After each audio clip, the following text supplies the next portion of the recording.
Welcome to elite media. Delhi ఎన్నికల హడావుడైతే కొనసాగుతుంది. ఇప్పటికే ఆ రాష్ట్రంలో ఎన్నికల ప్రచార హోరైతే కొనసాగుతుంది. మరొక వైపు ఇక్కడ బీజేపీ, కాంగ్రెస్, ఆప్ ఈ మూడు పార్టీల మధ్య త్రిముఖ పోటీ కనిపిస్తుంది. ఒకవైపు పేరు కాంచిన బీజేపీ నాయకులు ఎవరైతే ఉన్నారో వారందరూ కూడా ఢిల్లీలో పీట వేసి వాళ్ళందరూ కూడా ఢిల్లీలో ఎన్నికల ప్రచారం చేసేందుకు తరలి వస్తున్న పరిస్థితి కనిపిస్తుంది. మరొక వైపు మరి ఎవరైతే ఉత్తరప్రదేశ్ సీఎం ఉన్నారో వారి రాకతో ఒక సందడి వాతావరణం నెలకొంది. ఆయన ఏం మాట్లాడుతారు, ఏ విధంగా ఉండబోతుంది, ఒకవైపు మోడీ తర్వాత క్రేజ్ ఆయనకు ఉంది అని చెప్పి దేశవ్యాప్తంగా వినిపిస్తున్న మాటలు. అయితే ఈ నేపథ్యంలో ఢిల్లీలో జరిగిన ఓ సమావేశానికి ఈ యోగి ఎవరైతే మరి అక్కడికి హాజరు కావడం జరిగింది. ఆయన రాకతో ఢిల్లీ వీధులన్నీ కూడా జనాలతో నిండిపోయినాయి. ఆ విజువల్స్ ఒకసారి చూద్దాం, వాళ్ళు ఎక్కడ ఉంది ఏంటి అనేది. ఇది ఇక్కడ సమావేశం ఏర్పాటు చేశారు. ఈ సమావేశానికి యోగి ఆదిత్యనాథ్ ఇక్కడికి వస్తున్నాడు. ఆయన రాక కోసం ఇప్పటికే అన్ని ఏర్పాట్లు చేశారు. ఇక్కడ జరుగుతున్న ఎన్నికల ప్రచారంలో ఒక పెద్ద ఎత్తున ఏర్పాట్లు అయితే సాగినాయి. అందులో భాగంగానే ఆయన కోసం జనాలు ఏ విధంగా ఎదురు చూస్తున్నారో మనం చూడొచ్చు.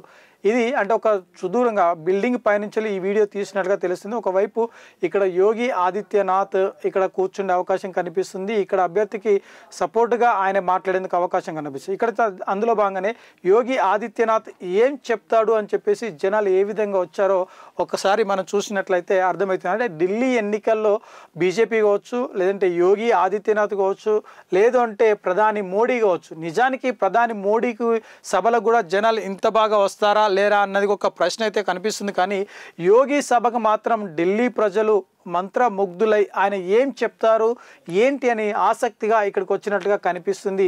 సుదీర్ఘంగా అంటే ఒక ఇసుక పోస్తే రాలనంత జనం ఇక్కడ ఏర్పాటు చేశారు. ఒకవైపు జనాల కోసం ప్రత్యేకంగా ఎల్ఈడీలు ఏర్పాటు చేశారు. సుమారుగా ఒక 4-5 ఎల్ఈడీలను ఇక్కడ ప్రత్యేకంగా ఏర్పాటు చేయడం జరిగింది.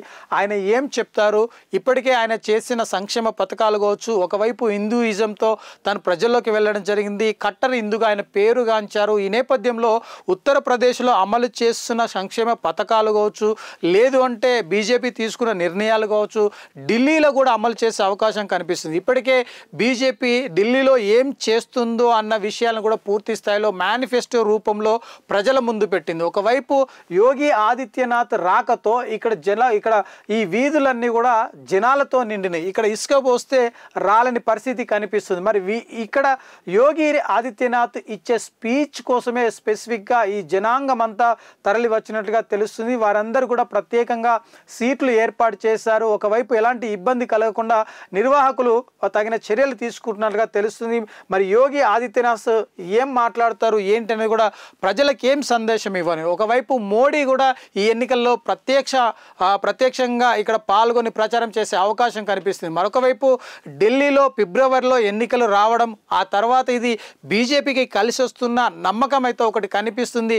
ఇప్పుడు తాజాగా జరుగుతున్న ఎన్నికల్లో మరి బీజేపీ పీఠాన్ని దక్కించుకుంటుందా, ఢిల్లీ పీఠాన్ని, లేదు అంటే తిరిగి ఆప్కే మరి వాళ్ళు కవేశం చేసుకుంటారన్నది కూడా పెద్ద ప్రశ్నగా కనిపిస్తుంది. ఒకవైపు మహాకూటమిలో అంటే ఏదైతే ఇండియా కూటమిలో ఇటు ఆప్ అటు కాంగ్రెస్ ఇరువురు కూడా కలిసి ఉన్నారు. కానీ ఢిల్లీ ఎలక్షన్స్కి వచ్చేసరికి ఇటు ఆప్కు ప్రత్యేకంగా, ఇటు కాంగ్రెస్కు, ఇటు బీజేపీ మధ్య త్రిముఖ పోటీ అయితే కొనసాగుతుంది. ముఖ్యంగా ఆదిత్యనాథ్ ప్రచారం తర్వాత ఇక్కడ అభ్యర్థి గెలుస్తారా లేదంటే మళ్ళీ ఓడిపోతారన్నది కూడా ప్రజలు నిర్ణయించే అవకాశం కనిపిస్తుంది. ఒకవైపు ఇంత పెద్ద ఎత్తున జనాంగం వచ్చిన తర్వాత ఖచ్చితంగా ఇక్కడ బీజేపీ అభ్యర్థి గెలుస్తాడన్న నమ్మకం స్థానికుల్లో కనిపిస్తుంది.